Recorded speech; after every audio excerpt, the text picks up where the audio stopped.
नमस्कार, स्वागत है आपका आध्यात्मिक कथाओं में। मैं आज आपको सुनाने वाली हूँ कार्तिक मास में सुनी जाने वाली प्रमुख कहानियों में पीपल पतवारी की कहानी।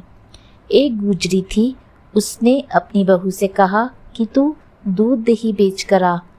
तो वह दूध दही बेचने गई।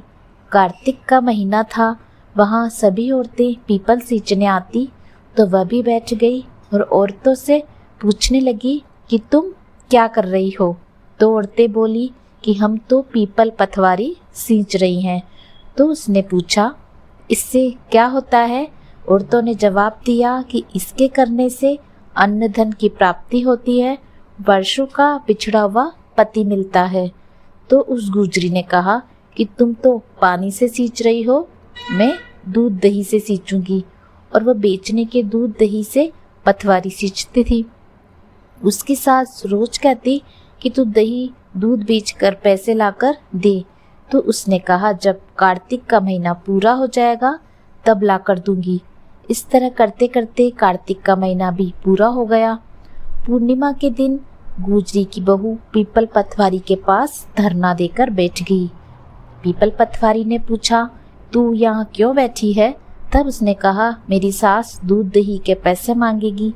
तो पीपल पतवारी ने कहा, पैसे तो मेरे पास भी नहीं है, ये भाटे डंडे पान सड़े पत्ते हैं, वह ले जाकर गुल्लक में रख देना।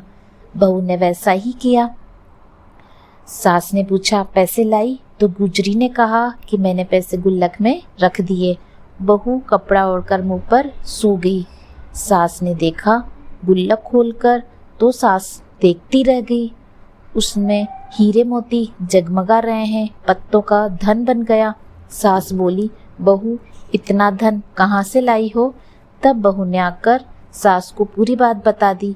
तब गुजरी की बहू ने कहा, सासू जी, मैंने तो 1 महीना दूध दही से पीपल पतवारी सींची और उनसे ही धन मांगा, तो उन्होंने मुझे भाटे डंडे पत्ते दिए, वो मैंने गुल्लक में रख दिए, वही हीरे मोती बन गए।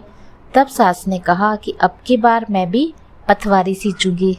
सास दूध दही तो बेच आती और हांडी धोकर पीपल पतवारी में सींच जाती और बहू से कहती, तू मेरे से पैसे मांग। तब बहू ने कहा, कभी बहू ने सास से हिसाब मांगा है? सासू जी महीने के आखिर में पीपल पतवारी पर जाकर धरना देकर बैठ गई। डंडे पत्ते पान सड़े गले पत्ते उसे भी दिए और कहा, गुल्लक में ले जाकर रख देना। सास ने वैसा ही किया। फिर बहू ने उसको खोल कर देखा तो उसमें कीड़े मकोड़े चल रहे हैं, कचरा हुआ इकट्ठा रखा है। बहू ने सास से कहा, यह क्या है?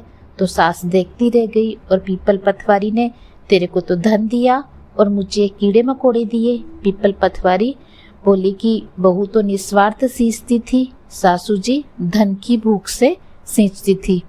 इसलिए हे पीपल भगवान, हे पतवारी माता, जैसे आप बहू पर प्रसन्न हुई वैसे सब पर होना, सबके अंधन के भंडार भरना।